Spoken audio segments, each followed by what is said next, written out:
Lo vamos a andar el recorrido de esta mañana abordando primero una precaución, una prevención, dando cuenta del doble efecto que está sucediendo en el debate póstumo que ha suscitado la multiplicación de la discusión en torno al parroquismo en Bolívar Echeverría. Luego vamos a mostrar el significado de su concepción sobre el barroquismo a juego de letos y finalmente su profundo alcance para dar cuenta de la modernidad, o sea, en qué se juega en el concepto tan profundo, tan incisivo de modernidad barroca de Bolívar Echeverría.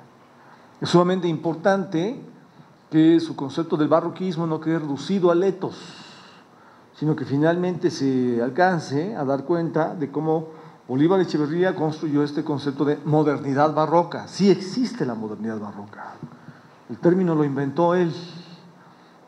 Es muy importante esto para poder pasar a dar cuenta de las configuraciones de la modernidad en América Latina. Bien, empecemos por el principio. Primero una precaución, primero una advertencia, y más bien una especie de invitación. El horizonte que Bolívar Echeverría creó, felizmente se ha discutido como nunca después de su muerte. Digo felizmente porque la muerte no está ganando la vida. Allí donde la muerte desafortunadamente se instaló, sin embargo la vida intenta abrirse paso. Y en ese sentido es muy valioso que el horizonte que Bolívar Echeverría fundó en torno al barroquismo esté claramente posicionándolo como un referente ineludible en el debate internacional. La perspectiva que Bolívar Echeverría nos hereda es una perspectiva de cuyo horizonte lo primero que habría que hacer es estimular que se discuta.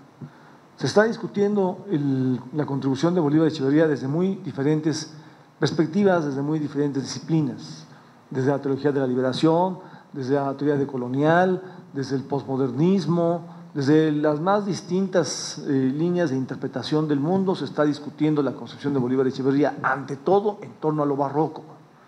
Esto es sumamente positivo porque muestra la riqueza para un diálogo en múltiples direcciones que puede emerger desde el horizonte del mirador Bolívar Echeverría. Sin embargo, con la obra póstuma de Bolívar Echeverría, sucede algo similar a lo que sucedía con la obra póstuma de Marx, o aquello que Engels decía respecto de la obra póstuma de Marx era: lo primero que importa no es que se diga, sino que se diga algo, que no sea el silencio el que rija la herencia que aquí se juega, porque es muy poderosa, de suma trascendencia esa herencia. Con el mirador Bolívar Echeverría sucede algo similar. Lo primero que importa no es que se diga, sino que se diga algo. Y el debate tan prolífico está mostrando qué incisivo, qué profundo es el alcance que se juega en esta intervención que Bolívar Echeverría llevó a cabo sobre lo barroco. Pero ahora que ya ha corrido agua en el río, digámoslo así, ahora que ya tantas interpretaciones tan disímiles se han expresado para aproximarse a la concepción echeverriana sobre lo barroco, resulta importante detenerse, lanzar una mirada hacia atrás, ver qué es lo que se ha dicho, escudriñar las consecuencias teóricas y políticas que tiene cada una de las diferentes perspectivas de interpretación sobre el barroquismo echeverriano y lanzar una intentona de evaluación. En este sentido, es que me parece que hay como un efecto de doble impacto en la aproximación que varias interpretaciones están teniendo sobre el debate echeverriano en torno a lo barroco. De un lado, se le está utilizando de modo prolífico para profundizar el análisis de diferentes problemáticas. Por ejemplo, la teoría decolonial ha insistido en que en la concepción de Bolívar Echeverría sobre el barroco emergen nuevos sujetos históricos que el marxismo preponderante en América Latina antes nunca identificó, nunca reconoció. Es cierto que el marxismo altuseriano Se concentró, por ejemplo, en la lucha de clases, la burguesía, el proletariado, no trabajó lo que sucedía con sujetos históricos como los indígenas. La teoría decolonial, a la hora de acercarse a la discusión de Bolívar Echeverría sobre lo barroco, reconoce que allí está en juego una evaluación histórica de este sujeto, los indígenas, y no solo su presencia, sino su contribución para transformar el mundo en la vuelta de siglo, en el tránsito del siglo XX al siglo XXI. Esto permite un diálogo fértil, prolífico, sumamente interesante entre la teoría decolonial y el mirador barroquista de Bolívar Echeverría, sumamente positivo. Sin embargo, la teoría decolonial, cuando se acerca a la interpretación de Bolívar Echeverría en torno a lo barroco, frecuentemente debilita la crítica que en Bolívar Echeverría se contiene hacia la modernidad capitalista. Se produce un debilitamiento porque la teoría decolonial insiste en leer al marxismo desde la perspectiva del discurso posmodernista. Insiste en que el marxismo fue una gran herencia, un discurso crítico inolvidable, pero que pertenece a la modernidad, fue un relato de una fase que ya sucedió, que quedó atrás, que ahora nos encontramos en un nuevo tiempo histórico y que ahora hay un nuevo discurso crítico que no puede tener al marxismo por delante. Es un nuevo discurso crítico que no olvidará lo que el marxismo significó, que deberá recuperar algunas de sus problemáticas, pero que en la medida en que tiene que abordar a los nuevos sujetos históricos, tiene que posicionar entonces una nueva teoría del poder por delante. Así, por ejemplo, aparece la discusión en torno a las relaciones de poder racistas. Así, por ejemplo, aparece la discusión en torno a las relaciones de poder de género, temáticas como el dominio del hombre sobre la mujer, temáticas como el dominio de los blancos sobre los indígenas, son temáticas que se colocan por delante. Se le pone desde esa perspectiva un gran énfasis, esto es positivo, al modo en que se organiza la vida cotidiana, el modo en que se organizan las fiestas, el modo en que se organiza la cultura en la vida diaria de las comunidades indígenas. Se explora ahí la posibilidad de crear otro mundo de la vida y eso genera un diálogo muy fértil con la intervención de Bolívar Echeverría. Esto es muy positivo. Sin embargo, la teoría decolonial, a la hora de acercarse a la discusión sobre Bolívar Echeverría, guarda en una dimensión esta vinculación prolífica, creativa, positiva, y de otro lado guarda una relación que cercena, mutila, degrada, en verdad, la contribución crítica de Bolívar Echeverría. La conclusión a la que la teoría decolonial que lee el barroquismo echeverriano llega es a que la propuesta de Bolívar Echeverría, en todo caso, en términos políticos, lo que supuestamente plantearía es transformar el mundo en sus fisuras. Ahora las luchas microsociales, las luchas en la vida cotidiana, estas serían las dimensiones en las cuales se estaría jugando la potencialidad para cambiar el mundo. Sin duda alguna, cuando Bolívar Echeverría abordaba la dimensión de la cultura, la dimensión de la vida cotidiana, las fiestas, por ejemplo, estaba apuntando a la creación de una nueva subjetividad. Pero su profunda conceptualización en torno a qué hacer con las fiestas, una conceptualización que está vinculada con la idea que Marx tenía sobre el tiempo libre. El tiempo libre tiene su mejor potencialidad cuando se convierte en fundamento del desarrollo de la libertad. Bolívar Echeverría le está dando forma para América Latina a la hora de discutir lo barroco a un principio que Marx hacía valer a la hora de conectar el tiempo libre con la libertad. Esta profunda discusión de Bolívar Echeverría de ninguna manera debe ser inserta en una concepción que reduce su perspectiva a un horizonte microhistórico. De ninguna manera debe estar inserta su contribución en una perspectiva que presuntamente deja atrás la discusión sobre la lucha de clases, que presuntamente deja atrás la teoría del dominio capitalista y coloca por delante una teoría del poder con nuevos sujetos históricos. Estas antinomias son antinomias falsas para acercarse al mirador Bolívar Echeverría.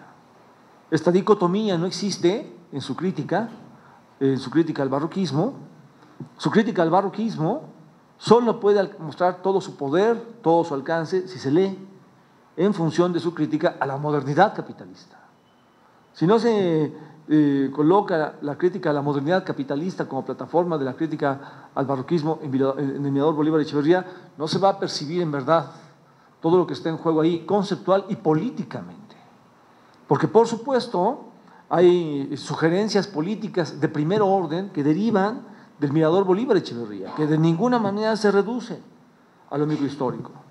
De ninguna manera se reducen a intervenir en las fisuras. No es que lo microhistórico no sea esencial, lo es. No es que trabajar en las fisuras sea irrelevante, es esencial también. Pero en verdad, en el Mirador Bolívar Echeverría, lo microhistórico debe ser visto en el marco de su compleja dialéctica histórica con lo macrohistórico. Si esta conexión no se percibe, se va a debilitar sobremanera el Mirador Bolívar Echeverría. Cuando uno se acerca entonces al debate del barroquismo en Bolívar Echeverría, hay que tener dos precauciones.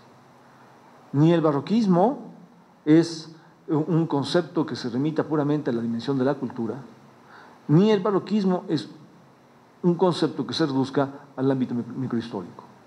Ni lo uno, ni lo otro. Y entonces, aquí aparece una formulación epistemológica. No se debe reducir al ámbito microhistórico. Y entonces aquí aparece un principio epistemológico implícito que vale mucho la pena hacer explícito. En la tradición del marxismo soviético, la conceptualización en torno a la cultura era sumamente mecánica. Una concepción que veía prácticamente a la cultura como una especie de epifenómeno en referencia a la economía. La economía determina unívocamente a la cultura y la cultura se remite a ser un reflejo de la economía.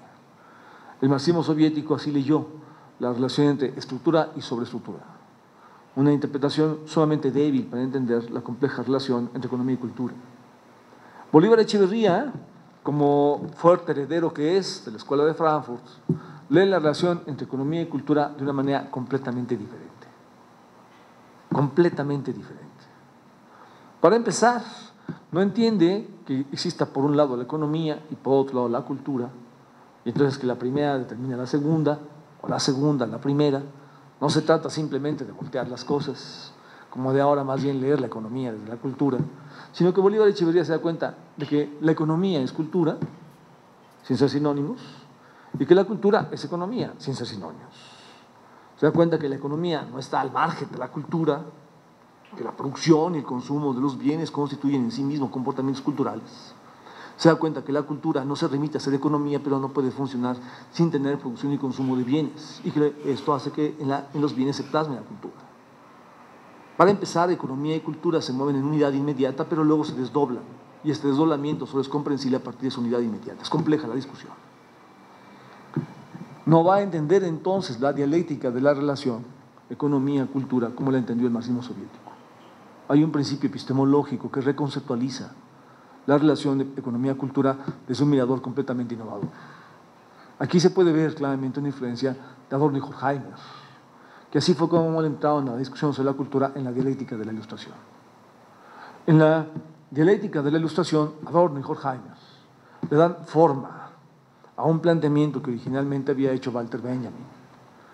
Walter Benjamin había insistido en la enorme relevancia de estudiar el arte y la cultura.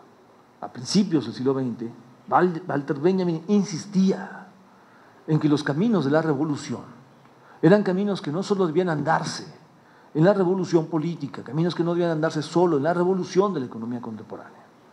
Walter Benjamin insistía en que esto que parecía un complemento de ninguna manera se remitía a hacerlo, que el mundo del arte, el mundo de la cultura era esencial para el proyecto de la revolución contemporánea. ¿Y qué lo era? Justo porque allí era donde se jugaba un ámbito en el que crear un mundo nuevo, soñar, no tenía límites. Se podía inventar lo imposible. Esta es la convocatoria del arte. El mundo de la utopía, por excelencia, era justo el mundo del arte. Toda la discusión que Walter Benjamin tiene en torno a Laura es una discusión que tiene profundamente este significado. Cuando Walter Benjamin habla de Laura, no se está refiriendo solo como al traslado del carácter sagrado de los objetos religiosos del mundo premoderno a ahora las obras de arte. Esta manera de relacionarse con las obras de arte en la modernidad, prácticamente como si fueran, digamos, entre comillas, entidades sagradas. Está repitiendo, reeditando sobre ellas el modo en que se jugaba el comportamiento sobre los objetos religiosos en el mundo premoderno. El concepto de ahora de Walter Benjamin tiene esta crítica al tratamiento de las obras de arte como sagradas, pero tiene además una dimensión sumamente positiva. Lo que Walter Benjamin hace cuando construye su concepto de aura es complejo porque el concepto de aura tiene dos lados. Un lado es un lado que está criticando tratar a las obras de arte como sagradas. El otro lado es un lado en el cual se está tratando a las obras de arte como una especie, digamos, de túnel de tiempo, como la vivencia del túnel del tiempo. El aura, decía Walter Benjamin, es la vivencia única de una lejanía, la vivencia única de una peculiar lejanía. Yo lo redondeo diciendo que el aura es la vivencia única de una doble lejanía, la experiencia única de una doble lejanía. Cada sujeto, a la hora de relacionarse con una obra de arte, se vincula hacia atrás con una tragedia, con un dolor, con un mal que sucedió en la historia humana, y a partir de ahí entonces se vincula hacia el porvenir con una esperanza, con un sueño, con una redención. Si piensan, por ejemplo, ustedes en la Guernica de Picasso, se va a entender claramente de qué estoy hablando. Se vincula por un lado la pintura de Picasso con la tragedia de esta destrucción que se generó en el marco de la Segunda Guerra Mundial. La destrucción, la masacre horrenda de este pueblo, ¿no? Pero por otro lado, justo esta denuncia presentada en esa forma hermosa, blanco y negro, en el que se encierra Picasso a tener que mostrar lo que acaba de pasar porque se le hace invivible, insoportable, esta imagen tan compleja plasmada en la pintura, en su belleza convoca que el mundo futuro sea diferente. Se proyecta de modo hermoso algo que está regido por el horror, porque la pintura convoca a la estetización del porvenir, al embellecimiento del mundo. Esto es el aura. La dimensión positiva del aura es esto, es una vivencia del túnel del tiempo, una doble lejanía, una vinculación con el pasado, con una tragedia, con un dolor que está convocando a una vivencia alternativa hacia el porvenir. Una doble lejanía que se intenta unificar. El aura es la vivencia del túnel del tiempo. Y ahí se crea una nueva subjetividad en el presente. Esta manera de conectarse con el pasado para conectarse con el porvenir busca producir un nuevo sujeto en el presente. Walter Benjamin entonces plantea que el arte y la cultura no son dimensiones inesenciales, no son dimensiones complementarias del proyecto de la revolución anticapitalista, de la revolución moderna. Walter Benjamin más bien plantea que el arte y la cultura son dimensiones esenciales para crear una nueva subjetividad histórica. El sujeto lúdico, el sujeto capaz de inventar sin restricciones un nuevo porvenir, es un sujeto que tiene que emerger teniendo en el arte uno de sus fundamentos vitales. Esto lleva a Adorno y a Horkheimer a asumir una reconceptualización de la cultura, a plantearse un programa teórico de crítica a la cultura en la modernidad capitalista. Adorno va a decir, recuperando estos planteamientos de Benjamin, que la modernidad capitalista se adelantó a la propuesta de Benjamin. Benjamin quería que la cultura y el arte fueran esferas para producir esta nueva subjetividad revolucionaria. El capitalismo invadió la cultura, justo para impedir que la cultura se desarrollara como un espacio de producción en donde la libertad produce un sujeto libre, un sujeto libertario. En el tiempo libre no es tiempo de ocio, de desperdicio, de despilfarro, sino tiempo de producción de un nuevo sujeto histórico. Justo para impedir que esto sucediera, el capitalismo ya no solo domina el tiempo de trabajo, la economía, además domina el tiempo libre. El dominio de la cultura se volvió históricamente vital para el capitalismo. La modernidad capitalista asumió como una esfera estratégica de su dominación la dominación del arte y la cultura. Habrá una inhumanización del arte y la cultura que va a producir lo que Benjamin llamaba la monumentalización de la masa.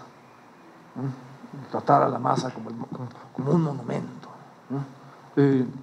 Entonces, esta intervención de Adorno es la que va a adquirir forma más amplia, redonda, en la dialéctica de la Ilustración, cuando, junto con Horkheimer, dirija la mirada, dirija balas para hacer claramente la crítica de la industria cultural. Aquí hay un horizonte epistemológico, aquí hay un principio heurístico, un modo de producción de conceptos que le está dando la vuelta al marxismo soviético, la formulación del marxismo soviético. La cultura es un epifenómeno de la cultura. Esto va a ser hecho pedazos por la Escuela de Frankfurt, por Adorno y Horkheimer. Bolívar Echeverría lo sabe muy bien.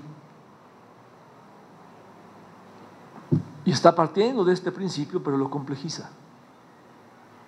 Su teoría de la cultura, su definición de la cultura, en su libro que lleva un título muy modesto, porque este libro en verdad podría llamarse La reconceptualización crítica de la cultura. Su libro, que no es una mera definición de la cultura, introduce una nueva conceptualización de la cultura basada en la unidad inmediata que existe entre economía y cultura. Economía y cultura son por principio dos esferas que son lo mismo sin ser sinónimos. Y a partir de ahí sucede su desdoblamiento en una compleja unidad. Aunque se desdoblan, se mantienen unidas. Esta es la formulación que emerge. Son por principio lo mismo, les decía, porque la producción y el consumo de los valores de uso, la economía, no puede llevarse a cabo sin que ahí se proyecte en el modo de trabajar, en el modo de relacionarse con la naturaleza, en el modo de organizar las relaciones productivas entre los sujetos. No puede llevarse a cabo sin que a la hora de producir los bienes se juegue la cultura, un proyecto del mundo y del mundo social. Producir y consumir es producir y generar y reproducirse con una cierta identidad cultural. Producir y reproducir una cierta identidad cultural. Producir y consumir valores de uso es producir y reproducir la elección por una identidad cultural. Economía y cultura son lo mismo, por principio. Pero economía y cultura se desdoblan, porque la economía está regida por el tiempo de trabajo, la necesidad rige a la economía, y la cultura está regida por el tiempo libre.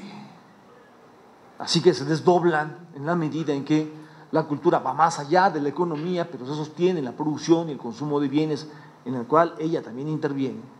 Y la cultura constituye una dimensión que, siendo economía, va más lejos porque está metida también en el tiempo libre. Ahí se elige cómo organizar, por ejemplo, las fiestas.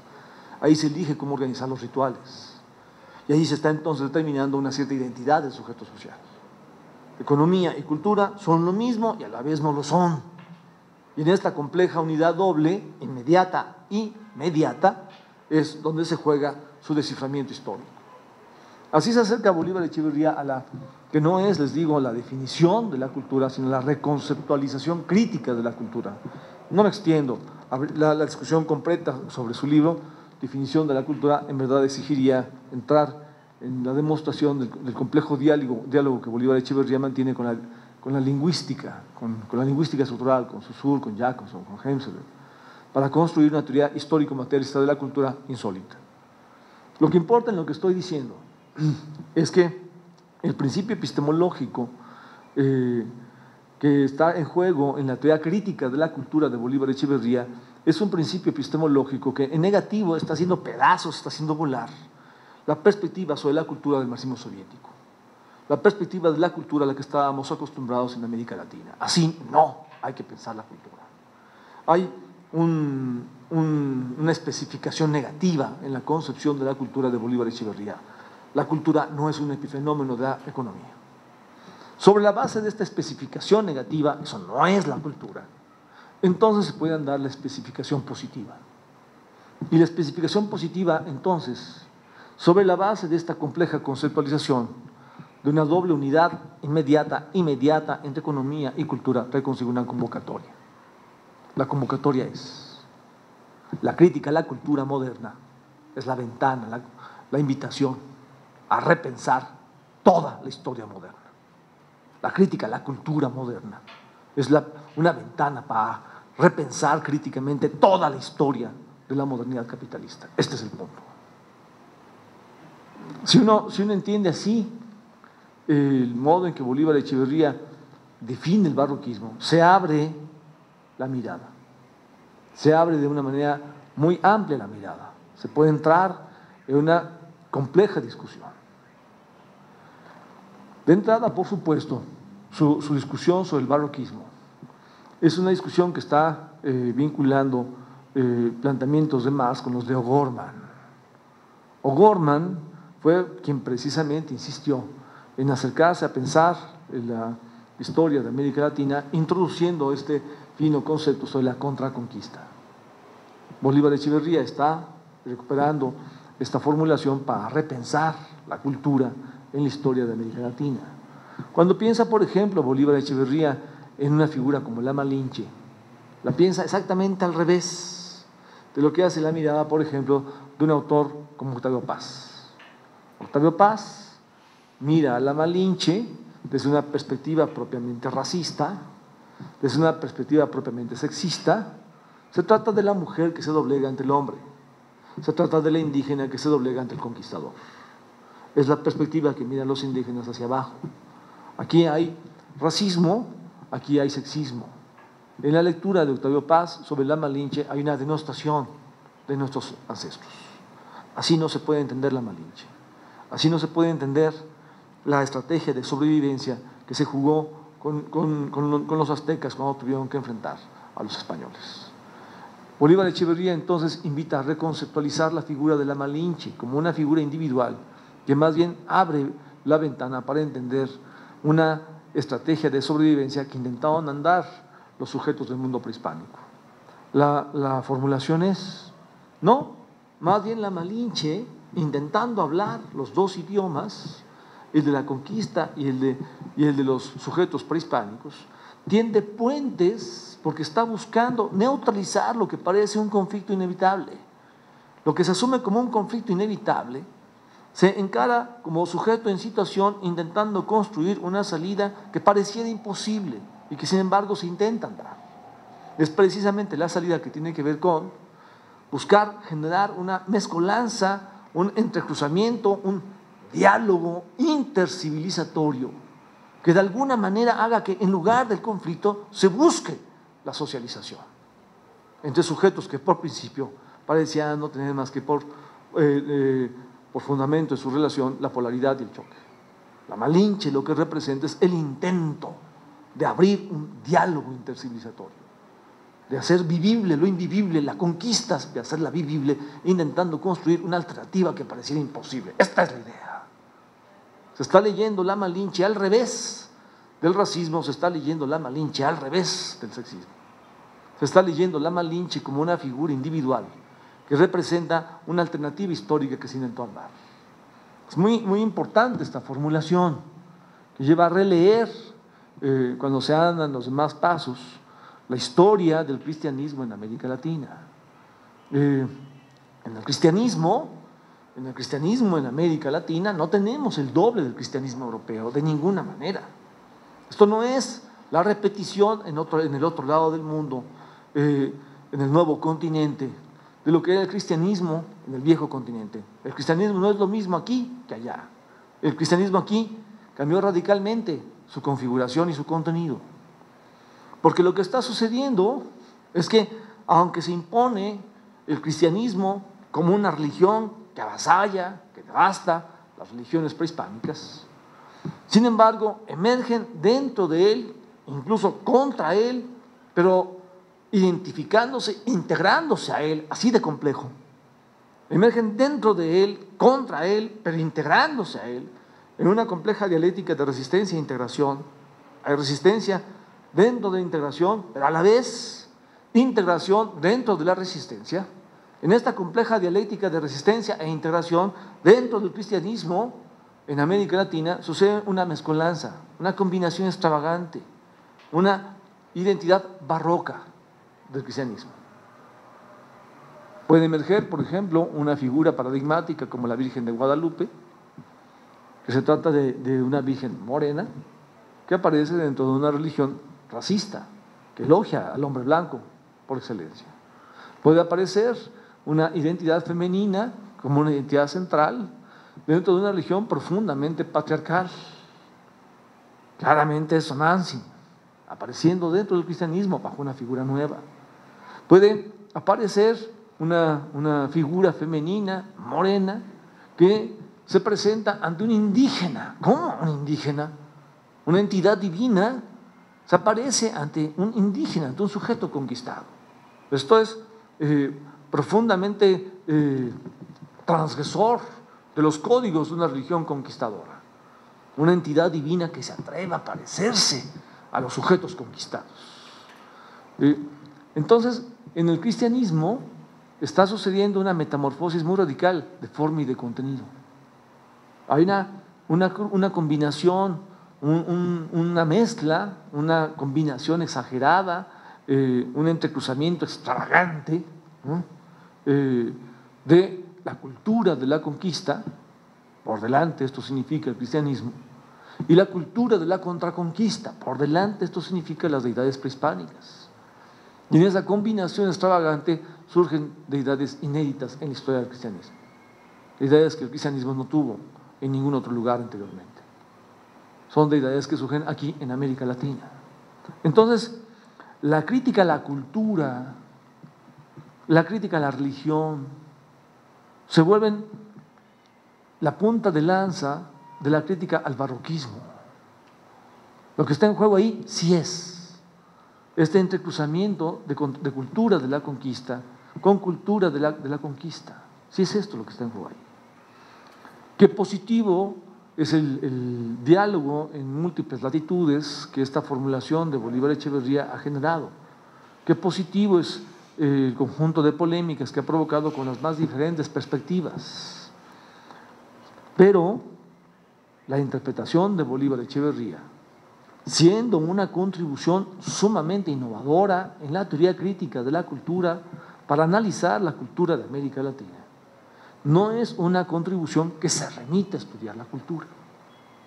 Es una contribución en la cual la crítica de la cultura convoca a hacer de la crítica de la cultura plataforma para llevar a cabo la reconceptualización de la crítica a la economía, la crítica a la política, y hay que decirlo completo, la crítica a toda la historia de América Latina.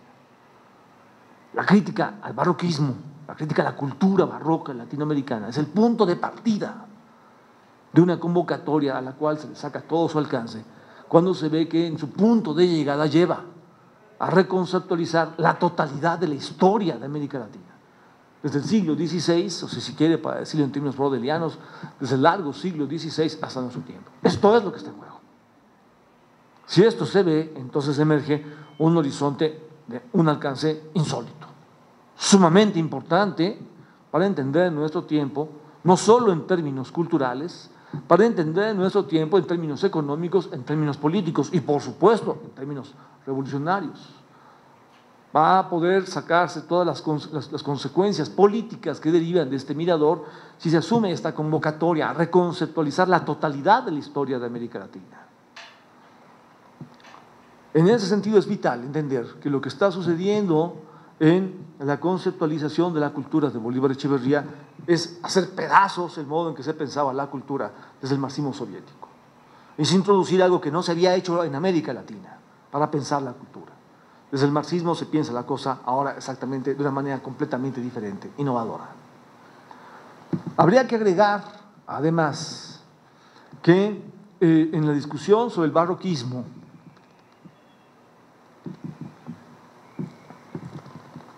felizmente se ha percibido que cuando Bolívar Echeverría está hablando del etos barroco, no está hablando exclusivamente del etos barroco como peculiaridad de América Latina, no está hablando del etos barroco como la única forma de comportamiento que pudiera suceder en América Latina. Bolívar Echeverría ha tenido este complejo diálogo con Max Weber, con la ética protestante y el espíritu del capitalismo de Max Weber, y ha abierto el abanico, ha mostrado a Weber que efectivamente la ética protestante como una versión del etos realista la ética protestante como un comportamiento cultural basado en un principio sacrificial que busca sacrificar el consumo y sacrificar el tiempo para concentrarse en el trabajo. La ética protestante como una ética productivista centrada en producir, producir y producir, según la lógica del mundo capitalista, constituye una versión de antaño, en verdad, del etos realista. Pero que en el mundo capitalista, la ética realista, el etos realista, no es el único etos que existe.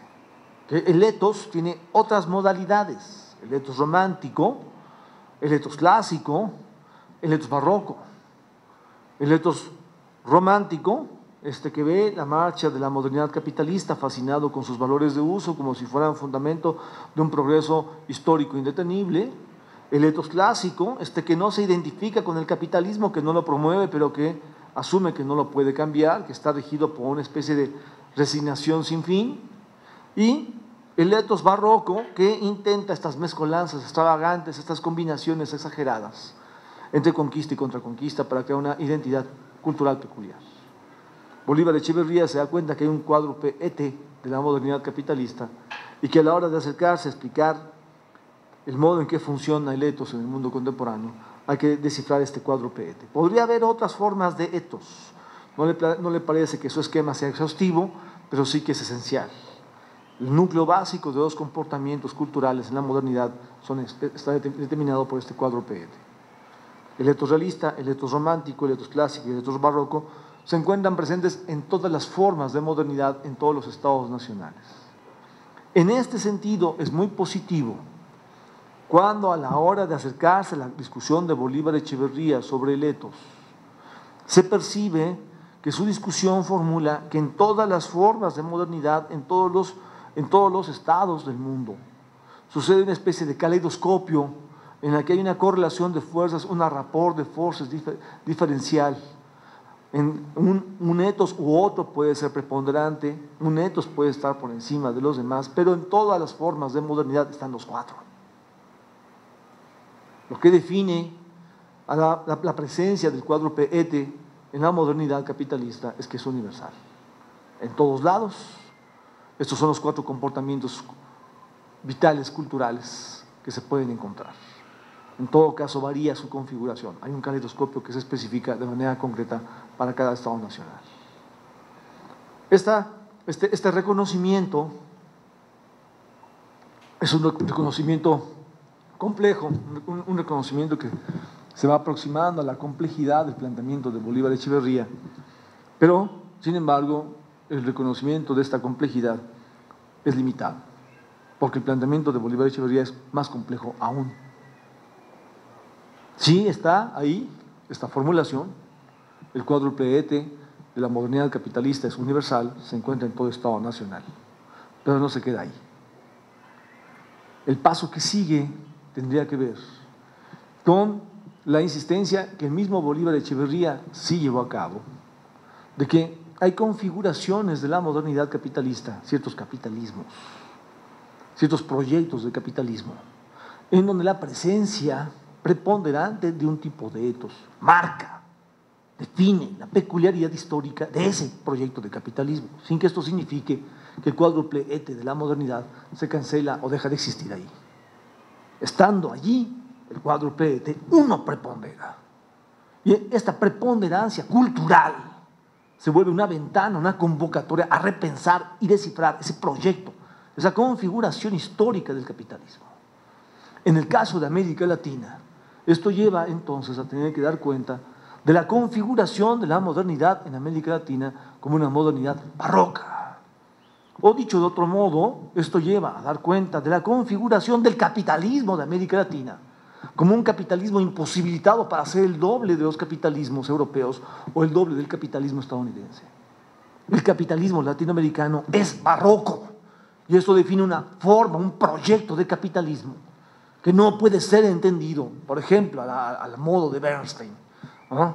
Como si hubiera una mundialización amable, una mundialización benigna del capitalismo. Bernstein, el lamentable lleno de Marx, así creía que podía funcionar la mundialización como fundamento del progreso. El capitalismo europeo se extiende por el orbe y se duplica, como si por contagio lo que hiciera fuera repetir su configuración europea al tocar cualquier otro Estado nacional.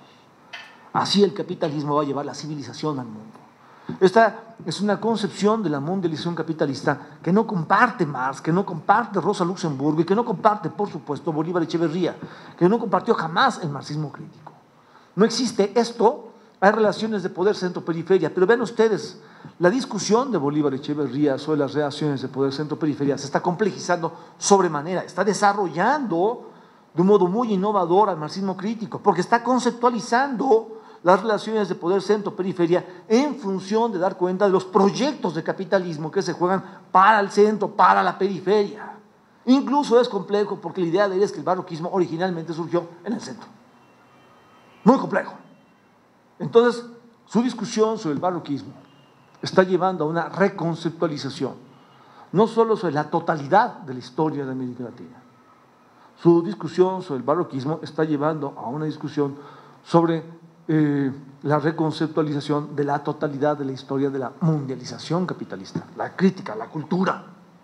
Es el punto de partida de una convocatoria que en el punto de llegada está planteando un desafío enorme. Hay que repensarlo todo. Esta es la formulación. Hay que repensarlo todo. Y van a surgir ahí líneas sumamente innovadoras. Sumamente innovadoras. El debate sobre el barroquismo es el desenlace, en verdad, de un programa teórico que empezó mucho antes y que se puede reconocer cuando Bolívar Echeverría publicó en 1986-87 en la revista Cuadernos Políticos el ensayo que él mismo traduce compuesto por ciertos pasajes del manuscrito del 61-63 de Marx.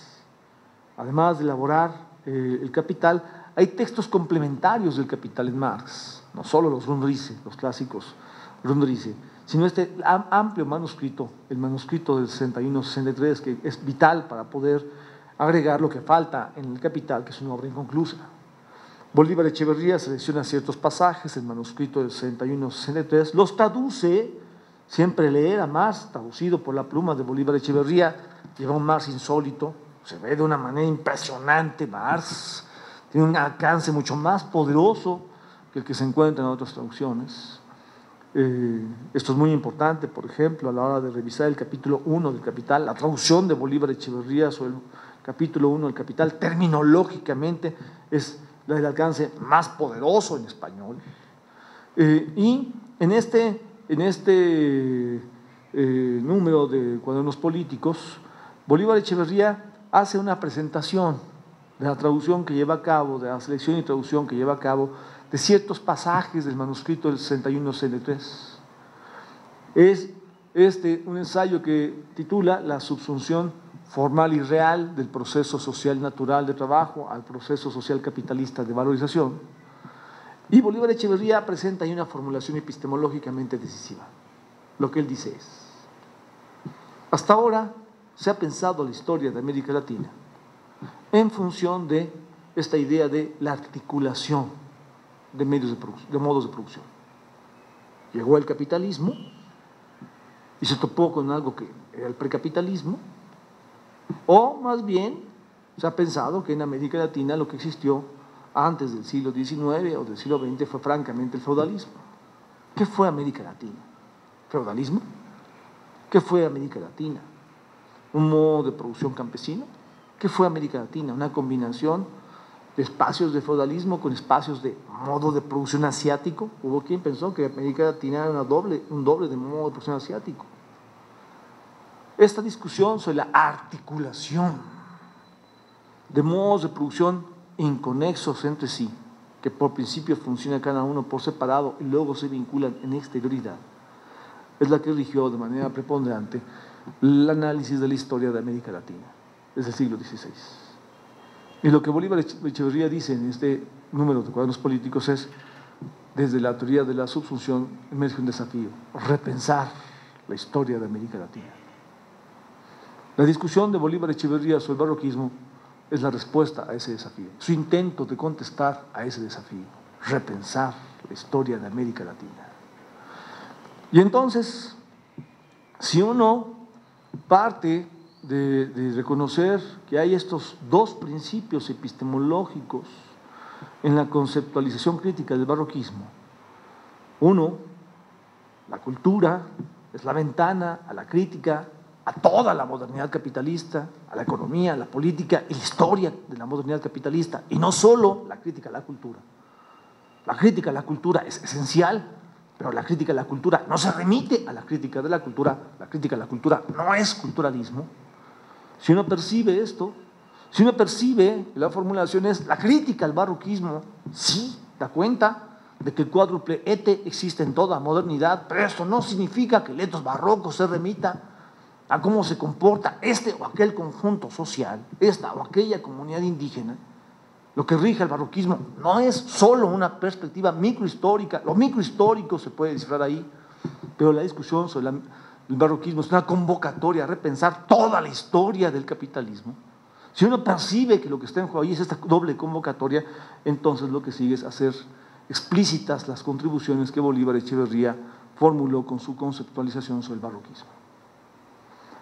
Y allí me parece que entonces lo que emerge, lo que sale es muy profundo.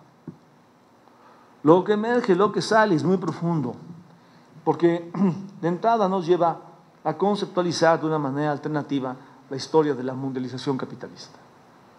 Puede ser interesante allí reconocer los vínculos, las afinidades que existen entre una intervención como la de Bolívar Echeverría y una intervención como la de Manuel Wallerstein, quien quizás ha descifrado mejor que nadie la historia del siglo XVI ha sido precisamente Wallerstein. En su libro, el moderno sistema mundo, Wallerstein introduce una compleja discusión sobre lo que Braudel llamaba el largo siglo XVI. El largo siglo XVI es el siglo del nacimiento del capitalismo, el siglo en el cual el capitalismo funda, estrena, inaugura la mundialización, porque el descubrimiento de América redondea el mundo y lo hace precisamente para dotar al capitalismo europeo de la economía planetaria. Para Marx, esto es muy claro en la crítica de la economía política de Marx, esto es muy claro en el Capital de Marx. Algo así como conceptualizar al capitalismo como un constructo nacional es sumamente limitado y en verdad imposible. No se puede entender al capitalismo desde el marxismo de Marx si se intenta pensar al capitalismo en términos de puramente Estado nacional. No se puede. El complejo juego de intercambios, las relaciones de poder centro-periferia son originales, tienen que ver con el origen mismo del capitalismo. En este sentido, para Marx, la mundialización es, digámoslo así, una especie de problema shakespeariano para la modernidad capitalista. O el capitalismo es mundial o no es. Pero no existe que el capitalismo se vuelva mundial hasta finales del siglo XX. Desde la crítica de la economía política, desde Marx se diría que el capitalismo es mundial desde su origen, desde el largo siglo XVI. Y esta idea del largo siglo XVI no piensa los siglos cronológicamente, piensa los siglos históricamente, esto es, en función del acontecimiento histórico esencial que los rige y determina. Leído así, el siglo XVI empieza antes, entra en el siglo XV, leído así, el siglo XVI termina después, entra en el siglo XVII. Es un siglo que dura mínimo más o menos 150 años, hay quien lo puede entender extendiendo incluso su temporalidad un poco más. El largo siglo XVI no se lee cronológicamente, se lee históricamente, y Wallerstein parte de esta formulación brodeliana y la afina. Wallerstein va a hablar del doble siglo XVI, del primer y del segundo siglo XVI. El primer siglo XVI para Wallerstein es el siglo en el cual, rebasando a Portugal, porque Colón le hizo la propuesta primero a Portugal, y no la asumió, la asume España, ¿no? Rebasando a Portugal, España se vuelve la plataforma para el descubrimiento de América. Y entonces España, que lo que quería era crear una ruta comercial más ágil, más dinámica para vincular a Europa con India, termina encontrándose con el nuevo continente y ¡pum!, explota el acceso a una enorme riqueza natural, explota el acceso a una enorme fuerza de trabajo. España se topa con la necesidad de asumir ser un imperio mundo cuando no se lo había planteado. España estaba intentando convertirse en una potencia en Europa, pero no ser un imperio mundo. Y cuando se topa con América, entonces se topa ante la tentación de ser algo que no se había planteado, ser un imperio en el planeta. El primer siglo XVI es el siglo en el cual España descubre América e inaugura la conquista e intenta desplegar su proyecto de imperio mundo. Pero al hacerlo sucede que tiene sus guerras en Europa. Al hacerlo sucede que tiene que sostener las fuerzas de la conquista por acá, en América Latina, y termina siendo sencillamente insostenible. El alto gasto que el mantenimiento de estas fuerzas armadas trae consigo hace imposible que el proyecto de imperio mundo español pueda sacarse adelante. El segundo siglo XVI es entonces el siglo del derrumbe del proyecto del imperio mundo español. El primer siglo XVI es el siglo de fundación del proyecto del imperio mundo español. El segundo siglo XVI es el siglo del derrumbe del imperio mundo español. Y cuando esto sucede, entonces España se va. No tiene cómo mantener el financiamiento sobre sus fuerzas militares en América Latina. Se va, deja América Latina a su suerte, se corta el flujo de conexiones tan profundas que existían anteriormente en el primer siglo XVI entre España y América Latina. Deja América Latina a su suerte. Esto es lo que hace que se diga, de otra manera, sin esta precisión que trae el concepto wallersteiniano del primer y el segundo siglo XVI, porque el segundo siglo XVI entra en el siglo XVI, visto cronológicamente, entra en el siglo XVII. El segundo siglo XVI es irreductible al siglo XVII cronológicamente definido. Esto es lo que hace que frecuentemente se diga que el siglo XVI es el siglo de la conquista y el siglo XVII es el siglo de la contraconquista. Desde Wallerstein se diría el siglo XVI es el siglo de fundación de la conquista y del proyecto del imperio mundo español. Y el siglo XVII es el siglo del derrumbe del imperio mundo español y el siglo de la contraconquista, el segundo siglo XVI. Entonces, esta formulación que está haciendo Bolívar Echeverría sobre el siglo XVII como el siglo en el cual aparece el barroquismo, heredando desde la discusión de la cultura de O'Gorman la formulación sobre la contraconquista, tiene una clara afinidad con el planteamiento de Wallenstein para periodizar la marcha de la mundialización capitalista. El discurso de Wallenstein es sumamente consciente de que es imposible conceptualizar al marxismo en términos de constructo nacional. Así que en su libro El moderno sistema mundo, Wallenstein discute directamente con Laclau. Laclau es un autor que está pensando la historia de la acumulación originaria en términos de constructo nacional. Cómo es que la acumulación capitalista surge en este o aquel país por separado. Exactamente a eso se opone Wallenstein. Si lo decimos de otra manera, deberíamos decir que justo a la hora de pensar la historia del capitalismo es esencial replicar a lo que significa la desmundialización del concepto de capitalismo. El capitalismo no es comprensible en función de la desmundialización, porque entonces se debilita sobremanera entender cómo funcionan sus relaciones de dominación. No hay capitalismo sin dominación centro-periferia, no existe. Si se quiere entender el capitalismo desde la desmundialización, desaparecen las relaciones de poder centro-periferia. Se debilita sobremanera la comprensión de lo que sucede en la historia de América Latina. Se debilita desde la perspectiva de la mundialización, se debilita desde la perspectiva de los estados nacionales. Porque entonces, ¿cómo entender hacia adentro de cada uno de los estados nacionales? ¿Cómo entender hacia adentro de la historia de cada país lo que sucedió desde el siglo XVI? ¿Qué fue eso? ¿Capitalismo? ¿Qué fue eso? ¿Feudalismo? ¿Qué fue eso? ¿Modo de producción campesino? ¿Qué fue eso? ¿Modo de producción latinoamericano? Todo eso y más, y entonces articulación de medios de producción. Muy complicado, no sirve. No sirve porque al final el efecto es el mismo. Es decir, los impactos de la dominación capitalista sobre esta región del mundo no se alcanzan a descifrar. A la hora de discutir, por ejemplo, la pobreza de los indígenas, esto es esencial. La pobreza de los indígenas se lee como resultado de su aferramiento cultural a formas de comportamiento premodernos. No se lee el impacto que tiene la dominación capitalista sobre el mundo indígena. Es un resultado de la premodernidad, de su atraso. Entonces, una de las dimensiones esenciales que emerge cuando uno asume la convocatoria de Bolívar Echeverría a discutir toda la historia de América Latina, cuando la crítica a la cultura barroca se asume como una ventana para repensarlo todo, toda la historia de América Latina, emerge una compleja teoría de la mundialización capitalista.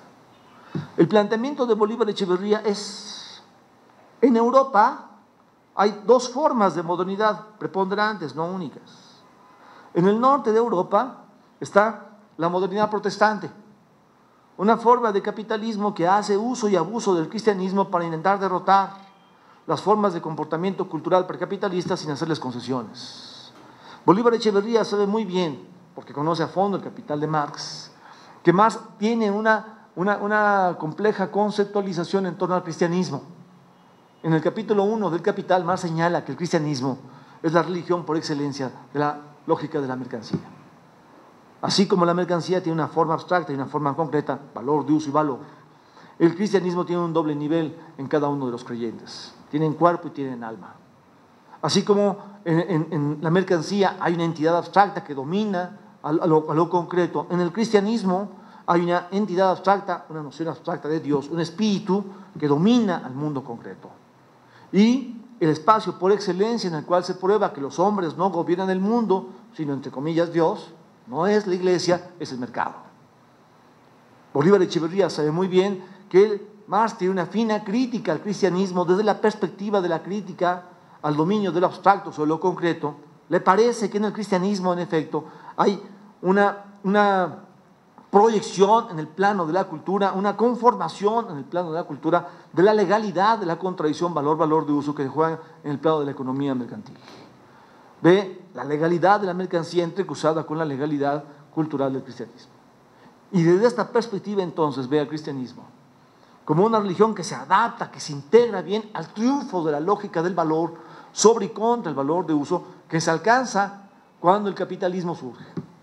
El mercado viene desde la antigüedad, pero nunca el valor se había convertido en entidad que gobernara el mundo hasta que el capitalismo se constituye como un sistema histórico. Allí el cristianismo se reposiciona y entonces en el norte de Europa la modernidad protestante intenta derrotar las formas premodernas de convivencia cultural sin hacerles concesiones. Este proyecto de modernidad, este proyecto de cultura noreuropea protestante, este proyecto de cultura tiene que ver con un proyecto de capitalismo. El capitalismo que intenta preponderar sin hacer concesiones al precapitalismo. Este va a ser el proyecto que se va a heredar para Norteamérica, para Estados Unidos, donde las comunidades apaches van a ser devastadas, aniquiladas, destruidas. La modernidad americana va a poder intentar llevar hasta sus últimas consecuencias. La derrota de lo cualitativo, la derrota del valor de uso, la derrota de los comportamientos premodernos, precapitalistas, porque viene de un proyecto de capitalismo del norte de Europa. Lo que en el norte de Europa comenzó, se termina al otro lado del mundo, en Estados Unidos. Esta es la idea.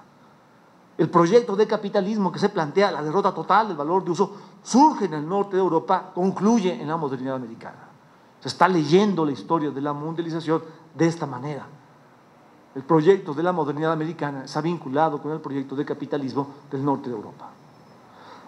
De manera contrastante, la modernidad mediterránea es una modernidad en la cual el capitalismo europeo lo que hace es, para intentar preponderar, efectuar concesiones.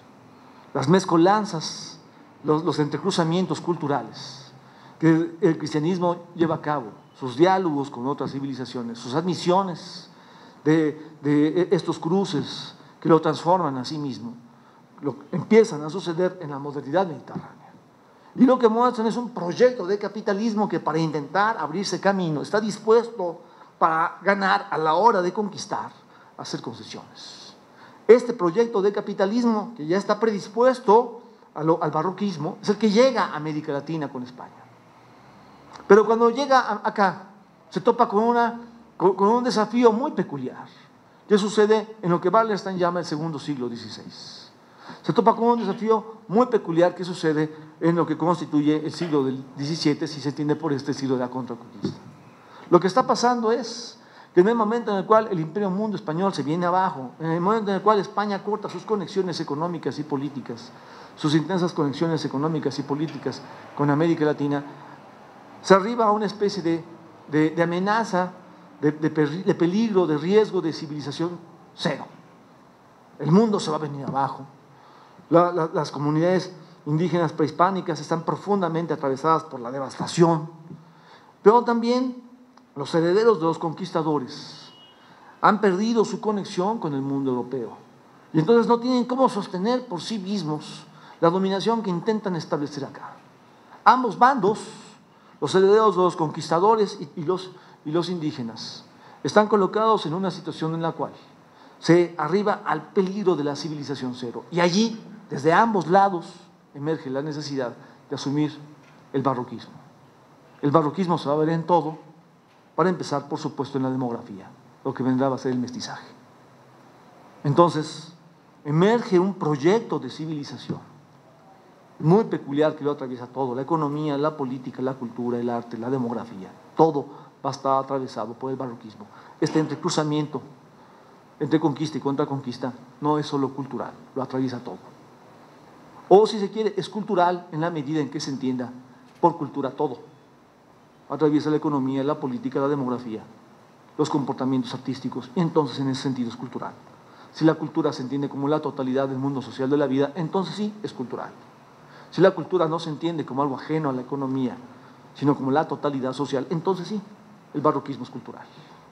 Visto de esta amplia manera, entonces se entiende lo que está en juego en el barroquismo. Es la respuesta a la amenaza de la civilización cero en América Latina. Si uno da el paso adelante que sigue aquí, para ir abordando en cada una de las dimensiones las consecuencias teóricas y políticas que derivarían, emergen conclusiones sumamente innovadoras, conclusiones sumamente propositivas. Para empezar, en el plano de la economía, por ejemplo, Bolívar Echeverría va a mostrar que el barroquismo va a dar pie a una configuración muy abigarrada, a un entrecruzamiento sumamente complejo de principios organizativos del sistema económico disímiles. Con la encomienda, lo que tenemos, dice él, es un feudalismo modernizado. Con la hacienda tenemos una modernidad afeudalada. La encomienda, encomendarle a un español, un conjunto de indígenas, una cierta parcela terrestre de tierra, para que se encargue de la explotación de ciertos recursos naturales. La encomienda constituye una configuración propiamente feudal, pero es una configuración compleja si uno mira bien las cosas.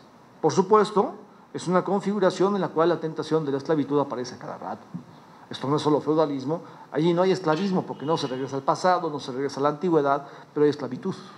La fuerza de trabajo se convierte en propiedad privada, o se establecen mediaciones para intentar que de alguna manera lo sea, si no directa, indirectamente, pero de modo eficaz.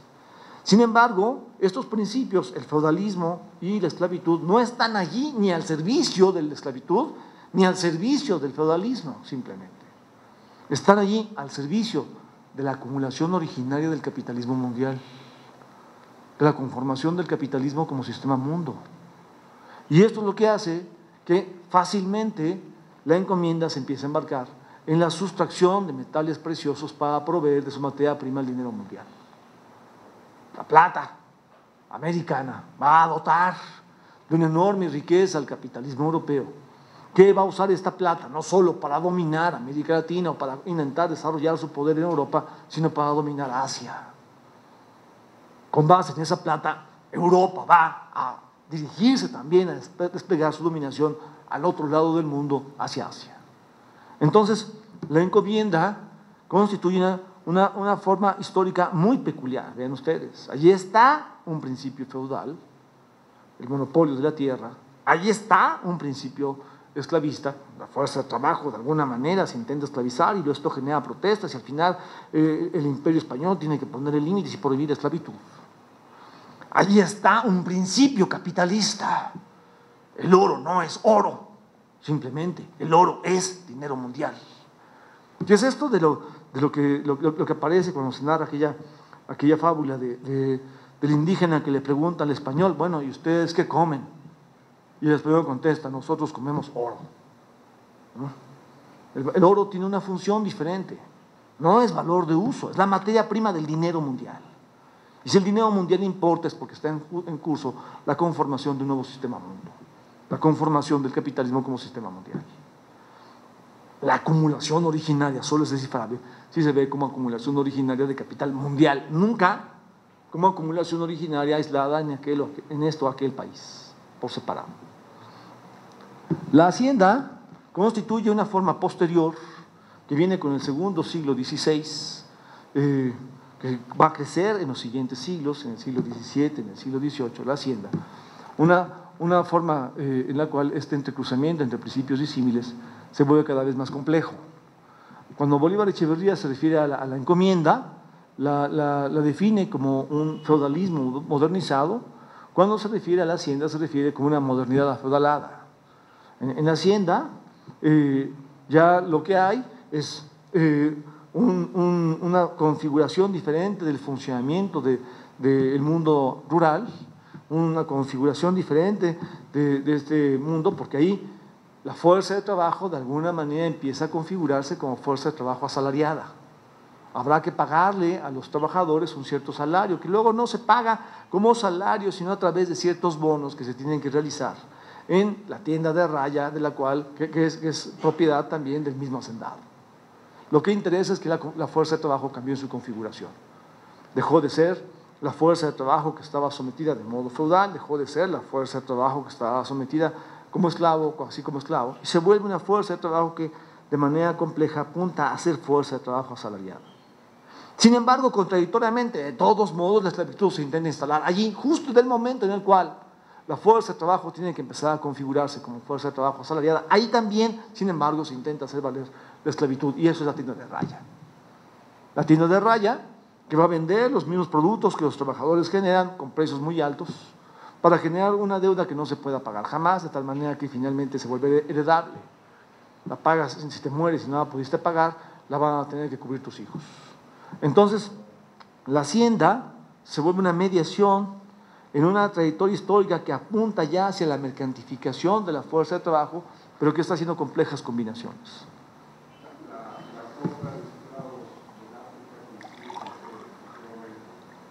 La compra de esclavos de África está especialmente, tiene una función detonante especialmente después, en la conformación de la modernidad americana.